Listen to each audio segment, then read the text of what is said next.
ಹೇಳ್ತಾರೆ, ಇದು ಕಿಬ ವಿಪ್ರ ಕಿಬನ್ಯಾಸಿ ಶೂದ್ರ ಕೇನೆ ನಾಯ್ ಏಯಿ ಕೃಷ್ಣ ತತ್ವವೇತಿ ಸೈ ಗುರು ಹರಿ. ಅಂದರೆ ಯಾರೇ ಕಿಬ ವಿಪ್ರ ಕಿಬನ್ಯಾಸಿ ಶೂದ್ರ ಕೇನೆ ನಾಯ್, ಶೂದ್ರ ಕುಲದಲ್ಲಿರಲಿ, ವಿಪ್ರ ಬ್ರಾಹ್ಮಣ ಕುಲದಲ್ಲಿ, ಸನ್ಯಾಸಿ ಇರಲಿ, ಏನೇ ಇದ್ರೂ ಒಬ್ಬನಿಗೆ ಕೃಷ್ಣ ಭಕ್ತಿ ಇದ್ದರೆ, ಕೃಷ್ಣ ತತ್ವ ಗೊತ್ತಿದ್ರೆ ಅವನು ಗುರು ಆಗಲಿಕ್ಕೆ ಸಾಧ್ಯ. ಸೊ ವೈಷ್ಣವರ ಸಿದ್ಧಾಂತ ಇದು. ಜಾತಿ ಕುಲದ ಮೇಲೆ ನಾವು ಭೇದ ಭಾವ ಮಾಡಲ್ಲ. ಮಹಾಪ್ರಭುಗೂ ಆ ಥರ ಭೇದ ಭಾವ ಇರಲಿಲ್ಲ. ಆದರೆ ಆ ರಾಮಾನಂದ ರಾಯ್ ಜೊತೆಗೆ ಬರ್ತಾ ಇದ್ದಿದ್ದವರು ಅವರೆಲ್ಲ ಬ್ರಾಹ್ಮಣರು. ಅವರು ಅವ್ರಿಗೆ ಸ್ವಲ್ಪ ಸಂಶಯ ಬರ್ಬೋದು, ಏನಿದು ಮಹಾಪ್ರಭು ಬ್ರಾಹ್ಮಣ ಕುಲದಲ್ಲಿ ಇದ್ದು ಈ ಶೂದ್ರನನ್ನ ಆಲಿಂಗನ ಮಾಡ್ತಾರೆ ಅಂತ ಒಂದು ಸಂಶಯ ಬರ್ಬೋದು ಅಂತ ಮಹಾಪ್ರಭು ಸ್ವಲ್ಪ ತಾಳ್ಮೆಯಿಂದ ಅವ್ರನ್ನ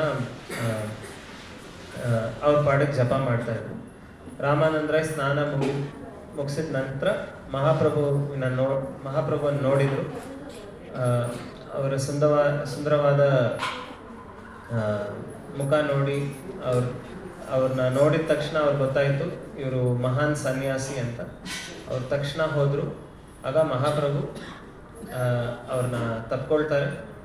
ಇಬ್ರಿಗೂ ಏನೋ ಒಂದು ಓಲ್ಡ್ ಫ್ರೆಂಡ್ ತಿರ್ಗಾ ಮೀಟ್ ಮಾಡಿದ ಥರ ಭಾವನೆ ಬರ್ತಾ ಇತ್ತು. ಯಾಕಂದರೆ ರಾಮಾನಂದ ರಾಯ್ ಬಂದು ಕೃಷ್ಣ ಲೀಲೆಯಲ್ಲಿ ವಿಶಾಖ ಸಖಿ, ಆ್ಯಂಡ್ ಮಹಾಪ್ರಭು ಬಂದು ರಾಧಾ ಮತ್ತು ಕೃಷ್ಣನೇ ರಾಧಾರಾಣಿಯ ಭಾವದಲ್ಲಿ ಬಂದಿರೋರು ಮಹಾಪ್ರಭು. ಸೊ ರಾಧಾರಾಣಿ ಮತ್ತು Vishakha are close intimate friends. So ಒಬ್ಬರು ಸ್ನೇಹಿತರು ತುಂಬ ದಿವಸ ಆದಮೇಲೆ ಭೇಟಿಯಾಗೋ ಥರ ಅವರಿಬ್ಬರು ತಪ್ಪಿಕೊಂಡು ಕೃಷ್ಣ ಭಕ್ತಿಯಲ್ಲಿ ರೋಮಾಂಚನಗೊಂಡು ತುಂಬ ಉಲ್ಲಾಸಕ್ಕೆ ಹೋದರು. ಆದರೆ ಅಲ್ಲಿರೋ ಬ್ರಾಹ್ಮಣರೆಲ್ಲ ಆಶ್ಚರ್ಯದಿಂದ ನೋಡ್ತಾ ಇದ್ರು ಏನಾಗ್ತಾ ಇದೆ ಅಂತ. ಅದನ್ನು ನೋಡಿದ ತಕ್ಷಣ ಮಹಾಪ್ರಭು ಅವ್ರನ್ನ ಕಂಟ್ರೋಲ್ ಮಾಡಿಕೊಂಡು ನಾರ್ಮಲ್ ಆಗಿ ಮಾತಾಡೋಕ್ಕೆ ಶುರು ಮಾಡಿದರು. ರಾಮಾನಂದ ರಾಯ್ ಹತ್ರ ಹೇಳಿದರು, ನಿಮ್ಮ ಕೆಲಸ ಮುಗಿಸ್ಕೊಂಡು ಡೈಲಿ ಸಂಜೆ ನೀವು ಬನ್ನಿ, ನಾವಿಬ್ಬರು ಕೂತ್ಕೊಂಡು ಕೃಷ್ಣ ಭಕ್ತಿಯ ಬಗ್ಗೆ ಚರ್ಚೆ ಮಾಡೋಣ, ಡಿಸ್ಕಸ್ ಮಾಡೋಣ ಅಂತ, ಹಂಚ್ಕೊಳ್ಳೋಣ ಅಂತ. ಡೈಲಿ ರಾಮಾನಂದ ರಾಯ್ ಅವ್ರದ್ದು ಗೌರ್ಮೆಂಟ್ ಆಫೀಸ್ ಮುಗಿಸ್ಕೊಂಡು ಸಂಜೆ ಮಹಾಪ್ರಭು ಜೊತೆ ರಾತ್ರಿ ತನಕ ಡಿಸ್ಕಸ್ ಮಾಡ್ತಾಯಿದ್ರು. ತಿರ್ಗಾ ಬೆಳಗ್ಗೆ ಆದ ತಕ್ಷಣ ತಿರ್ಗಾ ಹೋಗಿ ಅವ್ರದ್ದು ಕಾರ್ಯಕ್ರಮಗಳನ್ನು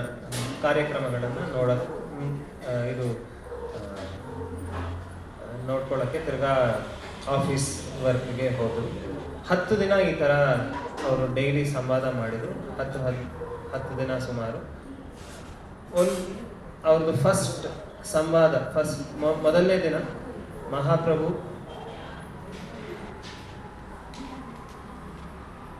ರಾಮಾನಂದ ರಾಯ್ ಹತ್ರ ಸಾಧನೆ ಮತ್ತು ಸಾಧ್ಯ ಈ ಎರಡರ ಬಗ್ಗೆ ಕೇಳ್ತಾರೆ. ನಾವು ಸಾಧನೆ ಮಾಡೋದು ಯಾವುದಕ್ಕೆ, ಸಾಧ್ಯ ಅಂದರೆ ಗೋಲ್, ನಾವು ಭಕ್ತಿ ಮಾಡೋದು ಯಾವುದಕ್ಕೆ, ಸಾಧನೆ ಮಾಡೋದು ಯಾವುದಕ್ಕೆ ಅಂತ. ಆಗ ರಾಮಾನಂದ ರಾಯ್ ಮೊದಲನೇದು ಹೇಳೋದು, ನಾವು ವರ್ಣಾಶ್ರಮವನ್ನು ಚೆನ್ನಾಗಿ ಫಾಲೋ ಮಾಡಿದರೆ, ಪಾಲಿಸಿದರೆ ಭಗವಂತ ತುಂಬ ಸಂತೋಷ ಆಗ್ತಾರೆ. ವರ್ಣಾಶ್ರಮ ಅಂದರೆ ಒಬ್ಬೊಬ್ರಿಗೂ ನಮ್ಗೆ ಕೊಟ್ಟಿರೋ ನಾವು ಇರೋ ವರ್ಣ ಮತ್ತು ಆಶ್ರಮದಲ್ಲಿ ಕರೆಕ್ಟಾಗಿ ನಾವು ಪಾಲಿಸಿದರೆ ಭಗವಂತ ತೃಪ್ತರಾಗ್ತಾರೆ ಅಂತ ಹೇಳಿದರು. ಆಗ ಮಹಾಪ್ರಭು ಹೇಳ್ತಾರೆ, ಬಟ್ ಇದು ತುಂಬ ಬಾಹ್ಯ ಅಂದರೆ ಇದು ಅಷ್ಟೇನು ಇದು ಎಕ್ಸ್ಟರ್ನಲ್, ಆ್ಯಕ್ಚುಯಲ್ ಪರ್ಪಸ್ ಅಲ್ಲ. ಇನ್ನೂ ನೀವು ಜಾಸ್ತಿ ಹೇಳಿ ಭಗವಂತನನ್ನ ಆಕರ್ಷಣೆ ಆಗೋದು ಯಾವುದರಿಂದ ಅಂತ. ಆಗ ನೆಕ್ಸ್ಟು ರಾಮಾನಂದ ರಾಯ್ ಹೇಳ್ತಾರೆ, ಕರ್ಮಾರ್ಪಣೆ, ಏನೇ ಕರ್ಮವನ್ನು ನಾವು ಮಾಡಿದ್ರು ಅದನ್ನು ಭಗವಂತನಿಗೆ ಅರ್ಪಿಸಿದರೆ ಭಗವಂತ ತೃಪ್ತಿ ಆಗ್ತಾರೆ. ಅದನ್ನು ಮಹಾಪ್ರಭು ಒಪ್ಪಲ್ಲ. ಯಾಕೆ ಒಪ್ಪಲ್ಲ? ಯಾಕಂದರೆ ಅದರಲ್ಲಿ ಏನು ಹೇಳುತ್ತೆ, ಭಗವದ್ಗೀತೆಯ ಒಂದು ಶ್ಲೋಕ ಹೇಳ್ತಾರೆ ರಾಮಾನಂದ ರಾಯ್, ಯತ್ ಕರೋಷಿ ಯದಶ್ನಾಸಿ ಯಜ್ಜುಹೋಷಿ ದದಾಶಿ ಯತ್ ತಪಸ್ಯಸಿ ಕೌಂತೆಯ ತತ್ ಕುರುಷ್ವ ಮದರ್ಪಣ. ಮದರ್ಪಣ. ಸೊ ಅಲ್ಲಿ ಆ ಶ್ಲೋಕದಲ್ಲಿ ಏನು ಹೇಳುತ್ತೆ, ನಿಮಗೆ ಏನು ಆಸೆ ಇದೆಯೋ ಯತ್ ಕರೋಷಿ, ನಿಮ್ಗೆ ಏನು ಬೇಕಂದ್ರೂ ಮಾಡಿ, ಆದರೆ ಭಗವಂತನಿಗೆ ಅರ್ಪಣೆ ಮಾಡಿ. ಸೊ ಅದನ್ನು ಮಹಾಪ್ರಭು ಒಪ್ಪಲ್ಲ. ಯಾಕಂದರೆ ನನ್ಗೆ ಬೇಕಾಗಿರೋದು ಮಾಡೋದು ಆಮೇಲೆ ಅರ್ಪಣೆ ಮಾಡೋದು okay, that is also good. But ಭಗವಂತನಿಗೆ ಏನು ಬೇಕಾಗಿದೆಯೋ ಅದನ್ನು ಮಾಡೋದು ಇನ್ನೂ ಬೆಟರ್. ನನಗೆ ಏನು ಇಷ್ಟ ಬಂದಿದೆಯೋ ಅದನ್ನು, ಈಗ ಫಾರ್ ಎಕ್ಸಾಂಪಲ್ ಇವತ್ತು ನನಗೆ ಪಿಜ್ಜಾ ತಿನ್ಬೇಕಂತ ಆಸೆ, ಆಗ ನಾನು ಭಗವಂತನಿಗೆ ಪಿಜ್ಜಾ ನೈವೇದ್ಯ ಮಾಡೋದು ಅದು ಭಕ್ತಿನೇ. ಬಟ್ ಅದು ಅದರಲ್ಲಿ ಮೇನ್ ಫೋಕಸ್ ಭಗವಂತನಿದ್ದಾನ ಇಲ್ಲ ನನ್ನ ನಾಲಿಗೆಗೆ ಆಸೆ ಏನಿತ್ತೋ ಅದಿತ್ತ, ನನ್ನ ನಾಲಿಗೆ. ಆದರೆ ಭಕ್ತಿಯಲ್ಲಿ ಮುಂದುವರಿತಾ ಭಗವಂತನ ಬಗ್ಗೆ ಫಸ್ಟ್ ನಾವು ಇದು ಮಾಡ್ತೀವಿ. ಈಗ ಇದು ತುಂಬ ಬಿಸಿಲಿದ್ರೆ ಭಗವಂತನಿಗೆ ಒಂದು ಎಳ್ನೀರು ನೈವೇದ್ಯ ಮಾಡೋಣ. ಆದರೆ ನಾವೇನು ಅನ್ಕೊಳ್ತೀವಿ, ಇವತ್ತು ನನಗೆ ತುಂಬ ಬಾಯಾರಿಕೆ ಆಗ್ತಾ ಇದೆ, ಎಳ್ನೀರು ನೈವೇದ್ಯ ಮಾಡ್ತೀವಿ. ಎಳ್ನೀರು ಕುಡಿಯೋದಕ್ಕೆ ಭಗವಂತನಿಗೆ ನೈವೇದ್ಯ ಮಾಡಿ ಆಮೇಲೆ ಕುಡಿತೀವಿ. ಅಲ್ಲಿ ನಂದು ಸ್ವಾರ್ಥನೇ ಮೊದಲು ಬರ್ತಾರೆ, ನಂದು ಇಷ್ಟನೇ ಮೊದಲು ಬರ್ತಾರೆ. ಅದರಿಂದ ಮಹಾಪ್ರಭು ಅದನ್ನು ಒಪ್ಪಲ್ಲ.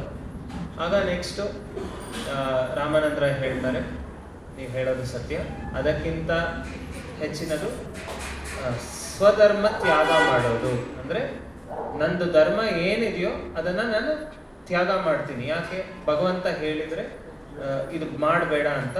ನನ್ನ ಧರ್ಮ ಅದಿದ್ರು ನಾನು ತ್ಯಾಗ ಮಾಡ್ತೀನಿ ಅಂತ. ಈಗ ಅರ್ಜುನನು ಸಂವಾದ ಮಾಡಿದಾಗ ಭಗವದ್ಗೀತೆ ಫಸ್ಟ್ ಅವರು ಹೇಳಿದರು, ಅರ್ಜುನ ಹೇಳಿದ ನಾನು ಕ್ಷತ್ರಿಯ ಧರ್ಮವನ್ನು ತ್ಯಾಗ ಮಾಡ್ತೀನಿ ಅಂತ. ಬಟ್ ಕೃಷ್ಣ ಹೇಳಿದರು ಕುಟುಂಬ ಧರ್ಮವನ್ನು ತ್ಯಾಗ ಮಾಡು, ಕ್ಷತ್ರಿಯ ಧರ್ಮನ.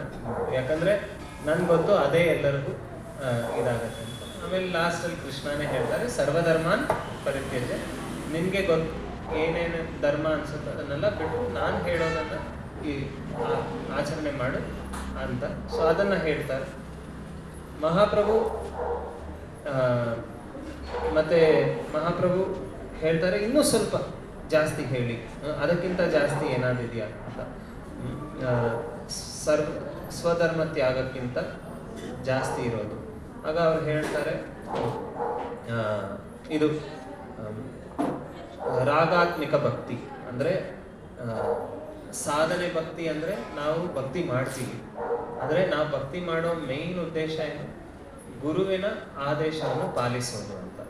ನಮಗೆ ಆ ರುಚಿ ಇರಲ್ಲ, ಬಟ್ ಗುರುವಿನ ಆದೇಶಕ್ಕೋಸ್ಕರ ಮಾಡ್ತೀವಿ. ಇದು ನಾವು ಮಾಡ್ತಾ ಹೋದಾಗ ಒಂದು ದಿವಸ ನಮಗೆ ಆ ರುಚಿ ಬರುತ್ತೆ. ಆಗ ಆಟೋಮೆಟಿಕ್ಕಾಗಿ ನಾವು ಸಂತೋಷವಾಗಿ ಅದು ಬಂದು ರಾಗಾತ್ಮಿಕ ಭಕ್ತಿ. ಸೊ ಮಹಾಪ್ರಭು ರಾಮಾನಂದ್ರ ರಾಗಾತ್ಮಿಕ ಭಕ್ತಿ ಬಗ್ಗೆ ಹೇಳ್ತಾರೆ. ಆಗ ಮಹಾಪ್ರಭು ಒಪ್ಕೊಳ್ತಾರೆ, ಅದರಲ್ಲೂ ಇನ್ನೂ ಸ್ವಲ್ಪ ಜಾಸ್ತಿ ಹೇಳಿ ಹೇಳ್ತಾರೆ. ಆಗ ರಾಮಾನಂದರಾಯ್ ಎಲ್ಲ ರಸಗಳ ಬಗ್ಗೆ ಹೇಳ್ತಾರೆ. ಭಗವಂತನ ಜೊತೆ ಪ್ರೀತಿ ನಾವು 5 ರೀತಿಯಲ್ಲಿ ನಾವು ಎಕ್ಸ್ಚೇಂಜ್ ಮಾಡಿ, ಶಾಂತ ರಸ, ದಾಸ್ಯ ರಸ, ಸಖ್ಯ ರಸ, ವಾತ್ಸಲ್ಯ ರಸ, ಮಾಧುರ್ಯ ರಸ. ಇದರಲ್ಲಿ ವಾತ್ಸಲ್ಯ ಆ್ಯಂಡ್ ಮಾಧುರ್ಯ ಇಸ್ ದ ಹೈಯೆಸ್ಟ್. ಸೊ ಮಾಧುರ್ಯ ರಸ ಬಗ್ಗೆ ಹೇಳ್ತಾರೆ. ಆಗ ಮಹಾಪ್ರಭು ತುಂಬ ಸಂತೋಷ ಆಗ್ತಾರೆ. ಅವ್ರು ಹೇಳ್ತಾರೆ ಇದರಲ್ಲೂ ಇನ್ನೂ ಜಾಸ್ತಿ ಹೇಳಿ ಅಂತ. ಆಗ ಹೇಳ್ತಾರೆ ಮಾಧುರ್ಯ ರಸದಲ್ಲಿ ಗೋಪಿಯರ ಭಕ್ತಿ ತುಂಬ ಟಾಪ್ ಮೋಸ್ಟ್ ಅಂತ. ನಮಗೆಲ್ಲ ಗೊತ್ತಿದೆ, ಗೋಪಿಯರು ಕೃಷ್ಣನ ಜೊತೆ ಅವರ ಭಕ್ತಿ ಕೆಲವರಿಗೆ ಕಾಮ ಅನಿಸ್ಬೋದು. ಬಟ್ ಕಾಮ ಮತ್ತು ಪ್ರೇಮ ಎರಡಕ್ಕೂ ವ್ಯತ್ಯಾಸ ಏನು?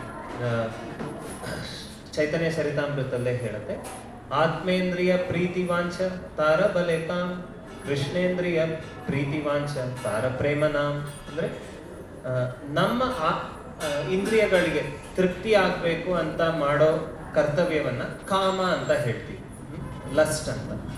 ಆದರೆ ಕೃಷ್ಣನ ಇಂದ್ರಿಯಗಳನ್ನು ತೃಪ್ತಿಪಡಿಸ್ಬೇಕಂತ ಮಾಡೋ ಕೆಲಸ ಅದು ಕಾಮ ಅಲ್ಲ, ಅದು ಪ್ರೇಮ ಆಗುತ್ತೆ ಅಂತ. ಆ್ಯಂಡ್ ಸೊ ಅಲ್ಲಿ ರಾಮಾನಂದರಾಯ್ ಗೋಪಿಯರ ಬಗ್ಗೆ ಹೇಳ್ತಾರೆ. ಹಿಂಗೆ ಗೋಪಿಯರು ಕೃಷ್ಣನ ಜೊತೆ ಅವ್ರದ್ದು ಚಟುವಟಿಕೆಗಳೆಲ್ಲ ಎಲ್ಲರ ಉದ್ದೇಶ ಏನಿತ್ತು, ಕೃಷ್ಣನ್ಗೆ ಸಂತೋಷ ಕೊಡಬೇಕು ಅಂತ. ಅದರಲ್ಲೂ ಎಲ್ಲ ಗೋಪಿಯಲ್ಲೂ ಶ್ರೇಷ್ಠವಾಗಿರೋರು ಶ್ರೀಮತಿ ರಾಧಾರಾಣಿ, ಅವರ ಭಕ್ತಿ ಬಗ್ಗೆ ಹೇಳ್ತಾರೆ. ಆಗ ಮಹಾಪ್ರಭು ತುಂಬ ತೃಪ್ತರಾಗ್ತಾರೆ. ಇದು ಮೊದಲನೇ ದಿನ ಈ ಥರ ಸಂವಾದ ಆಯಿತು. ಡೈಲಿ ಸಂಜೆ ಬರ್ತಾರೆ, ಮಹಾಪ್ರಭು ಪ್ರಶ್ನೆಗಳು ಕೇಳ್ತಾರೆ, ರಾಮಾನಂದರಾಯ್ ಉತ್ತರ ಕೊಡ್ತಾರೆ. ರಾಮಾನಂದರಾಯ್ ಹೇಳ್ತಾರೆ, ಹೆಂಗೆ ವೀಣೆಯಿಂದ ಶಬ್ದ ಬರುತ್ತೆ, ಬಟ್ ಆ ವೀಣೆಗೆ ಏನು ಕ್ರೆಡಿಟ್ ಇಲ್ಲ, ಇದನ್ನು ನುಡಿಸ್ತೋರಿಗೆ ಕ್ರೆಡಿಟ್ ಕೊಡಬೇಕು. ಅದೇ ರೀತಿ ನಿಮ್ಮ ಆಶೀರ್ವಾದದಿಂದ ನಾನು ನನ್ನ ಮುಖದಿಂದ ನನ್ನ ಬಾಯಿಂದ ಏನೇನೋ ಶಬ್ದಗಳು ಬರ್ತಾ ಇದೆ, ಬಟ್ ನುಡಿಸೋದು ಯಾರು? ನೀವೇ ಭಗವಂತ ಮಹಾಪ್ರಭು ಅಂತ ಹೇಳ್ತಾರೆ.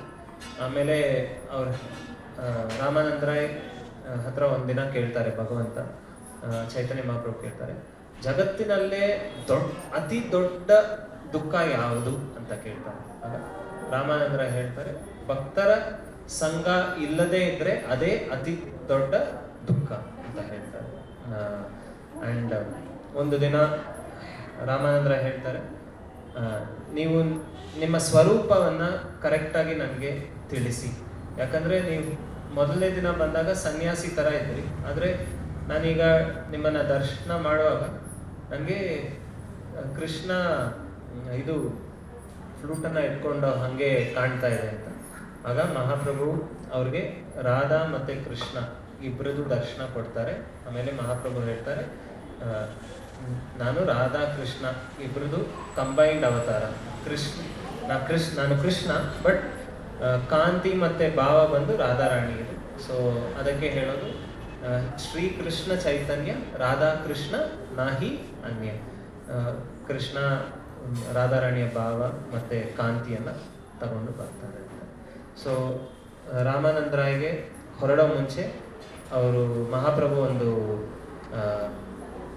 ಇದು ಆದೇಶ ಕೊಡ್ತಾರೆ. ಅವ್ರು ಹೇಳ್ತಾರೆ, ಬೇಗ ನೀನು ಈ ಗೌರ್ಮೆಂಟ್ ಸರ್ವಿಸನ್ನು ಬಿಟ್ಟು ಜಗನ್ನಾಥ್ಪುರಿಗೆ ಬಂದು ನನ್ನ ಜೊತೆ ವಾಸ ಮಾಡಬೇಕು. ಡೈಲಿ ಈ ಥರ ಕೃಷ್ಣ ಲೀಲೆಗಳ ಬಗ್ಗೆ ನಾವು ಚರ್ಚೆ ಮಾಡೋಣ ಅಂತ ಹೇಳಿ ಅವರು ಹೊರಡ್ತಾರೆ. ಸೊ ಇದು ಬಂದು ಚಾಪ್ಟರ್ 8. ಚಾಪ್ಟರ್ 9ಅಲ್ಲಿ ಬೇರೆ ಬೇರೆ ಸ್ಥಳಗಳು ಎಲ್ಲೆಲ್ಲ ಹೋಗಿದ್ದಾರೆ ಅದರ ಬಗ್ಗೆ ಸಂಕ್ಷಿಪ್ತವಾಗಿ ಕೃಷ್ಣದಾಸ್ ಕವಿರಾಜ್ ಗೋಸ್ವಾಮಿ ಹೇಳ್ತಾರೆ. ಈ ಗೋದಾವರಿ ವಿದ್ಯಾನಗರ ಆದಮೇಲೆ ಮಹಾಪ್ರಭು ಗೌತಮಿ ಗಂಗಾ ಜಾಗಕ್ಕೆ ಹೋಗ್ತಾರೆ. ಗೌತಮಿ ಗಂಗಾದರಲ್ಲಿ ಗೌತಮ ಋಷಿ ತಪಸ್ ಮಾಡ್ತಾರೆ. ಆಮೇಲೆ ಮಲ್ಲಿಕಾರ್ಜುನ ಶ್ರೀಶೈಲಮಲ್ಲಿ ಹೋಗ್ತಾರೆ. ಆ ಜಾಗದಲ್ಲಿ ಸಾಕ್ಷಾತ್ ಶಿವ ಮತ್ತು ಪಾರ್ವತಿ ಮಹಾಪ್ರಭುಗೆ ದರ್ಶನ ನೀಡ್ತಾರೆ. ಶಿವ ಮತ್ತು ಪಾರ್ವತಿ ಬ್ರಾಹ್ಮಣತಿ ರೂಪದಲ್ಲಿ ನಡೀತಾ ಇರ್ತಾರೆ. ಮಹಾಪ್ರಭುವನ್ನು ನೋಡಿದ ತಕ್ಷಣ ಅವರು ಅವ್ರನ್ನ ಮನೆಗೆ ಕರೆಸಿ ಭೋಜನ ಹಾಕಿ ಆಮೇಲೆ 3 ದಿನ ಶಿವ ಪಾರ್ವತಿ ಮಹಾಪ್ರಭು ಚರ್ಚೆ ಕೃಷ್ಣ ಭಕ್ತಿ ಬಗ್ಗೆ ಡಿಸ್ಕಸ್ ಮಾಡ್ತಾರೆ. ಆಮೇಲೆ ಅಹೋಬಿಲ ನರಸಿಂಹ ಸ್ವಾಮಿ ದರ್ಶನ ಮಹಾಪ್ರಭು ಪಡಿತಾರೆ. ಮತ್ತು ಸಿದ್ಧವಟ ಅಂತ ಒಂದು ಜಾಗ ಅಲ್ಲಿ ಹೋಗ್ತಾರೆ ಮಹಾಪ್ರಭು. ಇಲ್ಲೊಂದು ತುಂಬ ಇಂಟ್ರೆಸ್ಟಿಂಗ್ ಲೀಲೆ ನಡೆಯುತ್ತೆ. ಆ ಸಿದ್ಧವಟ ಜಾಗದಲ್ಲಿ ಒಂದು ರಾಮನ ಭಕ್ತರಿರ್ತಾರೆ. ಅವರು ರಾಮರ ನಾಮನ ನುಡಿತಾ ಇರ್ತಾರೆ. ಆಮೇಲೆ ಮಹಾಪ್ರಭು ನೆಕ್ಸ್ಟ್ ಸಿದ್ಧವಟ ಆದಮೇಲೆ ಸ್ಕಂದ ಕ್ಷೇತ್ರಕ್ಕೆ ಹೋಗ್ತಾರೆ. ಸ್ಕಂದನ ದರ್ಶನ ಆದಮೇಲೆ ತಿರ್ಗಾ ಬರ್ತಾರೆ ಸಿದ್ಧವಟಕ್ಕೆ. ಬಂದಾಗ ಆ ರಾಮರ ಭಕ್ತರಿದ್ದರಲ್ಲ, ಅವ್ರು ರಾಮರ ನಾಮವನ್ನು ಬಿಟ್ಟು ಕೃಷ್ಣ ಹರೇ ಕೃಷ್ಣ ಅಂತ ಜಪ ಮಾಡಕ್ಕೆ ಶುರು ಮಾಡ್ತಾರೆ. ಆಗ ಮಹಾಪ್ರಭು ಕೇಳ್ತಾರೆ, ಏನಾಯ್ತು ಇದು, ನೀವು ರಾಮರ ನಾಮನ ಜಪ ಮಾಡ್ತಾ ಇದೆಯಾ, ಈಗ ಕೃಷ್ಣನ ನಾಮ ಜಪ ಮಾಡಕ್ಕೆ ಶುರು ಮಾಡಿದ್ಯಾ ಅಂತ. ಆಗ ಅವ್ರು ಹೇಳ್ತಾರೆ, ಇದು ನಿಮ್ಮ ಪ್ರಭಾವ. ನನಗೆ ಶಾಸ್ತ್ರ ಎಲ್ಲ ಗೊತ್ತಿತ್ತು, ನಾನು ಶಾಸ್ತ್ರದಲ್ಲಿ ಓದಿದ್ದೀನಿ, ಸಹಸ್ರನಾಮ ವಿಷ್ಣುವಿನ ಸಹಸ್ರನಾಮ ಒಂದು ರಾಮರ ನಾಮಕ್ಕೆ ಸಮಾನ ಅಂತ ನನಗೆ ಗೊತ್ತಿತ್ತು. ಆ್ಯಂಡ್ ಅದೇ ಪದ್ಮಪುರಾಣ ಶಾಸ್ತ್ರದಲ್ಲೂ ಕೊಟ್ಟಿದ್ದಾರೆ, 3 ಸತಿ ರಾಮ ರಾಮ ರಾಮ ಹೇಳೋದು 1 ಸತಿ ಕೃಷ್ಣ ಅಂತ ಹೇಳೋದಕ್ಕೆ ಸಮಾನ. ಇದೆಲ್ಲ ನನಗೆ ಗೊತ್ತಿತ್ತು, ಆದರೆ ನನಗೆ ರಾಮರ ಬಗ್ಗೆ ತುಂಬ ಪ್ರೀತಿ ಇತ್ತು.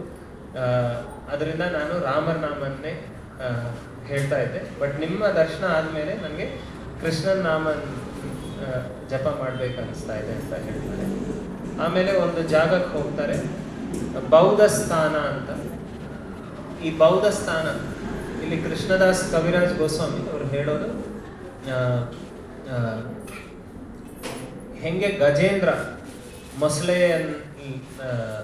ಮೊಸಳೆ ಬಂದು ಗಜೇಂದ್ರ ಎಷ್ಟೇ ಶಕ್ತಿಶಾಲಿ ಆಗಿದ್ರು ಹಿಡ್ಕೊಂಡಾಗ ಭಗವಂತನ್ ಬಂದು ಕಾಪಾಡಬೇಕಾಗಿತ್ತು. ಅದೇ ರೀತಿ ನಮ್ಮ ದಕ್ಷಿಣ ಭಾರತದಲ್ಲಿ ಜನರೆಲ್ಲ ಆಧ್ಯಾತ್ಮಿಕದಲ್ಲಿ ತುಂಬ ಸ್ಟ್ರಾಂಗ್ ಆಗಿದ್ರು. ಆದರೆ ಈ ಮೊಸಳೆ ಥರ ಬೌದ್ಧ ಧರ್ಮ, ಜೈನ್ ಧರ್ಮ, ಮಾಯವಾದ ಧರ್ಮ ಈ ಥರ ಎಲ್ಲ ಬಂದು ಜನರನ್ನ ಹಿಡ್ಕೊಂಡಿತ್ತು. ಸೊ ಅದಕ್ಕೆ ಮಹಾಪ್ರಭು ಪ್ರಚಾರ ಮಾಡಿ ಅವ್ರಿಗೆ ದಯಾ ತೋರಿಸಿ ಈ ಥರ ರಾಂಗ್ ಅಂಡರ್ಸ್ಟ್ಯಾಂಡಿಂಗಿಂದ ಅವ್ರನ್ನ ಬಿಡುಗಡೆ ಮಾಡಿ ಭಕ್ತಿ ನೀಡಿದ್ರು ಅಂತ. ಸೊ ಈ ಬೌದ್ಧ ಸ್ಥಾನದಲ್ಲಿ ಬೌದ್ಧರು ಮಹಾಪ್ರಭು ಜೊತೆ ಚರ್ಚೆ ಮಾಡ್ತಾರೆ.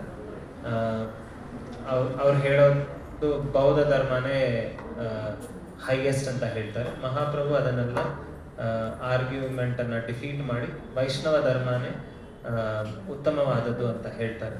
ಹಾಗಾಗಿ ಬೌದ್ಧರಿಗೆ ಅವಮಾನ ಆಗುತ್ತೆ. ಅವಮಾನ ಆದಾಗ ಒಂದು ಮಹಾಪ್ರಭುಗೆ ಸ್ವಲ್ಪ ಇನ್ಸಲ್ಟ್ ಮಾಡಬೇಕಂತ ಅವರು ಒಂದು ದೊಡ್ಡ ತಟ್ಟೆಯಲ್ಲಿ ಎಲ್ಲ ಮಾಂಸವನ್ನು ಹಾಕಿ ಅದನ್ನು ಕವರ್ ಮಾಡಿ ಮಹಾಪ್ರಭುಗೆ ಮಹಾಪ್ರಸಾದ ತಗೊಳ್ಳಿ ಅಂತ ಹೇಳ್ತಾರೆ. ಮಹಾಪ್ರಭು ಗೊತ್ತಾಗತ್ತೆ ಈ ಥರ ಮಾಡ್ತಾ ಇದ್ದಾರೆ ಅಂತ. ಆಗ ಒಂದು ದೊಡ್ಡ ಗರುಡ ಥರ ಒಂದು ಪಕ್ಷಿ ಬಂದು ಆ ತಟ್ಟೆಯನ್ನು ತಗೊಂಡು ಜೋರಾಗಿ ಮೇಲೆ ಹಾಕಿ ಆ ಬೌದ್ಧರ ಮೇಲೇನೆ ಎಲ್ಲ ಮಾಂಸ ಎಲ್ಲ ಬೀಳತ್ತೆ. ಆ ತಟ್ಟೆ ಆ ಬೌದ್ಧರ ಹೆಡ್ ಯಾರಿದ್ದಾರೋ ಅವ್ರ ತಲೆ ಮೇಲೇನೆ ಬಿದ್ದು ಅವರು ಮೂರ್ಛಿತರಾಗ್ತಾರೆ. ಆಗ ಬೇರೆ ಶಿಷ್ಯರೆಲ್ಲ ಬಂದು ನಮ್ಮ ಗುರುಗಳನ್ನು ಕಾಪಾಡಿ ಅಂತ ವಿನಂತಿಸ್ತಾರೆ. ಆಗ ಮಹಾಪ್ರಭು ಹೇಳ್ತಾರೆ, ನೀವೆಲ್ಲ ಜೋರಾಗಿ ಅವ್ರ ಕಿವಿಯಲ್ಲಿ ಹರೇ ಕೃಷ್ಣ ಜಪ ಹಾಡಿ ಆಗ ಅವರು ಎದ್ದೊಳ್ತಾರೆ ಅಂತ. ಅದೇ ರೀತಿ ಅವ್ರು ಎದ್ರು. ಆಮೇಲೆ ಎಲ್ಲರೂ ಶರಣಾಗತಿ ಮಾಡಿ ಅವರು ವೈಷ್ಣವರಾಗಿ ಇದು ಮಾಡಿದರು. ಸೊ ಈ ರೀತಿ ಒಂದೊಂದು ಜಾಗಕ್ಕೆ ಹೋದರು. ತಿರುಪತಿಗೆ ಹೋದರು, ಪಾನಕ ನರಸಿಂಹ ಕಡೆಗೆ ಹೋದರು, ಮತ್ತು ಶ್ರೀರಂಗಂ. ಆ ಶ್ರೀರಂಗಮಲ್ಲಿ ಶ್ರೀರಂಗಮಲ್ಲಿ ವೆಂಕಟ ಭಟ್ಟ ಅಂತ ಒಬ್ಬರು ಮನೆಯಲ್ಲಿ ಚಾತುರ್ಮಾಸ್ಯ ಸಮಯದಲ್ಲಿ 4 ತಿಂಗಳು ಅಲ್ಲೇ ವಾಸ ಮಾಡಿದರು. ಅಲ್ಲಿ ವಾಸ ಮಾಡಿ ತುಂಬ ಕೃಷ್ಣ ಭಕ್ತಿ ಬಗ್ಗೆ ಅವ್ರಿಗೆ ತಿಳುವಳಿಕೆ ಕೊಟ್ಟು ಆಮೇಲೆ ಅಲ್ಲಿಂದ ಹೊರಟರು. ವೆಂಕಟ ಭಟ್ಟ ಅವರ ಮಗನೇ ಜೀವ ಗೋಸ್ವಾಮಿ. ನಾವು ಇಲ್ಲಿ ಜೀವ ಗೋಸ್ವಾಮಿ ಇಲ್ಲ, ಗೋಪಾಲ ಭಟ್ಟ ಗೋಸ್ವಾಮಿ. ನಾವು ಹಾಡ್ತೀವಿ, ಶ್ರೀರೂಪ ಸನಾತನ ಭಟ್ಟ ರಘುನಾಥ್, ಶ್ರೀ ಜೀವ ಗೋಪಾಲ ಭಟ್ಟ ದಾಸ ರಘುನಾಥ್. ಈ ಗೋಪಾಲ ಭಟ್ಟ ಗೋಸ್ವಾಮಿ ವೆಂಕಟ ಭಟ್ಟರ ಮಗನ.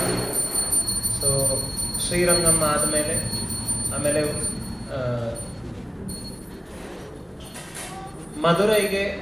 ಮಧುರೈಗೂ ಶ್ರೀರಂಗಂ ಮುಂಚೆ ಬರ್ತಾರೆ. ಮಧುರೈಯಲ್ಲಿ ಒಬ್ಬರು ರಾಮರ ಭಕ್ತರು ಇರ್ತಾರೆ. ಅವ್ರು ಬಂದು ರಾಮರ ಲೀಲೆಯಲ್ಲೇ ಮಗ್ನರಾಗಿರ್ತಾರೆ. ಮಹಾಪ್ರಭುಗೆ ಊಟ ಹಾಕ್ತಾರೆ, ಆದರೆ ಅವರು ಊಟ ಮಾಡಲ್ಲ. ಆಗ ಕೇಳ್ತಾರೆ ಮಹಾಪ್ರಭು ಯಾಕೆ ಅಂತ. ಅವ್ರು ಹೇಳೋದು, ನನಗೆ ತುಂಬ ಬೇಜಾರಾಗ್ತಾ ಇದೆ. ಸೀತೆಯನ್ನು ಹೇಗೆ ಈ ರಾವಣ ಮುಟ್ಬಹುದು? ರಾವಣ ಅಷ್ಟು ಒಂದು ರಾಕ್ಷಸ, ಸೀತೆ ಮಾತಾ ಬಂದು ಅಷ್ಟು ಪವಿತ್ರವಾದವರು, ಹೇಗೆ ರಾವಣ ಅವ್ರನ್ನ ಮುಟ್ಬಹುದು ಅಂತ. ಆಗ ಮಹಾಪ್ರಭು ಹೇಳ್ತಾರೆ, ನನ್ನನ್ನು ನಂಬು, ಸೀತೆಯನ್ನು ರಾವಣ ಮುಟ್ಟಿಲ್ಲ, ಅದು ಮಾಯೆ ಸೀತೆಯನ್ನೇ ರಾವಣ ತಗೊಂಡೋಗಿದ್ದಾರೆ ಅಂತ. ಸ್ವಲ್ಪ ಸಮಾಧಾನ ಆಗಿ ಊಟ ಮಾಡ್ತಾರೆ. ಮಹಾಪ್ರಭು ಮಧುರೈಗೆ ಹೋದಾಗ ಒಂದು ಕೂರ್ಮ ಪುರಾಣ ಅಂತ ಒಂದು ಪುರಾಣನ ನೋಡ್ತಾರೆ. ಮಧುರೈಯಲ್ಲ, ರಾಮೇಶ್ವರಮಲ್ಲಿ ಹೋದಾಗ ನೋಡ್ತಾರೆ. ಆ ಕೂರ್ಮ ಪುರಾಣದಲ್ಲಿ ಡೀಟೇಲ್ ಆಗಿ ಕೊಟ್ಟಿರತ್ತೆ, ಹೆಂಗೆ ರಾವಣ ಬಂದು ಸೀತೆಯನ್ನ ತಗೊಂಡು ಹೋಗಕ್ಕೆ ಬಂದಾಗ ಅಗ್ನಿ ಸೀತೆಯನ್ನ ಭೂಮಿಯೊಳಗೆ ತಗೊಳ್ಳತ್ತೆ. ಮತ್ತೆ ವೇದವತಿ ಅಂತ ಒಬ್ರು ಮಾಯೆ ಸೀತೆ ಅವರು ಬರ್ತಾರೆ. ರಾವಣ ಬಂದು ಕತ್ಕೊಂಡು ಹೋಗಿರೋದು ಆ ಛಾಯೆ ಸೀತೆಯನ್ನ ಅಂತ. ಇದು ಕೂರ್ಮ ಪುರಾಣದಲ್ಲಿ ಬರ್ದಿರುತ್ತೆ. ರಾಮೇಶ್ವರಮಲ್ಲಿ ಮಹಾಪ್ರಭುಗೆ ಸಿಕ್ಕಿದಾಗ ಅವರು ಈ ರಾಮರ ಭಕ್ತರಿಗೆ ನಾನು ತೋರಿಸ್ಬೇಕು, ಆಗ ಅವರು ಸಂತೋಷ ಪಡ್ತಾರೆ ಅಂತ ಆ ಪುಸ್ತಕನ ಇನ್ನೊಂದು ಕಾಪಿ ಮಾಡಿ ಆ ಕಾಪಿಯನ್ನ ಅಲ್ಲಿಟ್ಟು ಒರಿಜಿನಲ್ ಕಾಪಿನ ಆ ಬ್ರಾಹ್ಮಣನಿಗೆ ತಿರ್ಗಾ ರಾಮೇಶ್ವರಮಿಂದ ಮದುರೈಗೆ ಹೋಗಿ ಅವ್ರಿಗೆ ತಲುಪಿಸ್ತಾರೆ. ಸೊ ಇದು ಮಹಾಪ್ರಭುವಿನ ಪ್ರೀತಿ. ಅದೇ ರೀತಿ ಸೌತ್ ಇಂಡಿಯಾದಲ್ಲಿ ಆದಿಕೇಶವ ಟೆಂಪಲ್ ಕೇರಳದಲ್ಲಿ ಬಂದಾಗ ಅವ್ರಿಗೆ ಬ್ರಹ್ಮ ಸಮೇತ, ನಾವು ಇವಾಗ ಹಾಡಿದ್ವಲ್ಲ ಬ್ರಹ್ಮ ಸಮೇತ ಅವ್ರಿಗೆ ಆದಿಕೇಶವ ದೇವಸ್ಥಾನದಲ್ಲಿ 5ನೇ ಚಾಪ್ಟರ್ ಅದು ಸಿಗತ್ತೆ. ಅದನ್ನು ಒಂದು ಕಾಪಿ ಮಾಡಿಕೊಂಡು ಬರ್ತಾರೆ. ಆಮೇಲೆ ಉಡುಪಿಗೆ ಹೋಗ್ತಾರೆ. ಉಡುಪಿಯಲ್ಲೂ ಅಲ್ಲಿರೋ ಸನ್ಯಾಸಿಗಳಿಗೆ ಭಕ್ತಿಯ ಮಹಾತ್ಮೆಯನ್ನು ಹೇಳ್ಕೊಡ್ತಾರೆ. ಆಮೇಲೆ ಲಾಸ್ಟಲ್ಲಿ ಪಂಡ್ರಾಪುರಕ್ಕೆ ಬರ್ತಾರೆ. ಅಲ್ಲಿ ಪಂಡ್ರಾಪುರಲ್ಲಿ ಅವ್ರಿಗೆ ಗೊತ್ತಾಗತ್ತೆ ಅವ್ರ ಅಣ್ಣ ವಿಶ್ವರೂಪ್ ಸನ್ಯಾಸ ತಗೊಂಡು ಶಂಕರಾರಣ್ಯ ಅಂತ ಹೆಸರನ್ನ ಪಡ್ಕೊಂಡು ಅವರು ಅಲ್ಲೇ ಸಿದ್ಧತೆಯನ್ನ ಪಡೆದು ಅಲ್ಲೇ ಅದೃಶ್ಯರಾದ್ರು ಅಂತ. ಶ್ರೀರಂಗಪೂರಿ ಅಂತ ಒಬ್ಬರು ಮಹಾನ್ ಭಕ್ತರು ಅವ್ರನ್ನ ಭೇಟಿಯಾಗಿ ಅವ್ರ ಮುಖಾಂತರ ಈ ಮಾತು ಅವ್ರಿಗೆ ತಿಳಿದು ಬರುತ್ತೆ.